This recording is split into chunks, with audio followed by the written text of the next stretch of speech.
Hello, I'm Bunny Williams, and I'd like to welcome you to my apartment in New York that I share with my husband, Joan Rosselli. This is our library. We spend a lot of time in this room, and so it's filled with a lot of books that I've collected, books I've read, and wonderful art that John and I've collected over the years. I love to mix styles of art.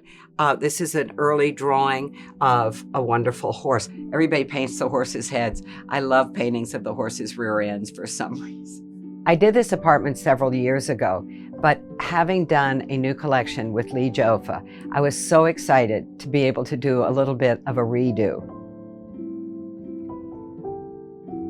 The fabric collection is a combination of all kinds of different pieces that I love. This curtain fabric is a beautifully woven fabric that has a shiny surface and a matte surface.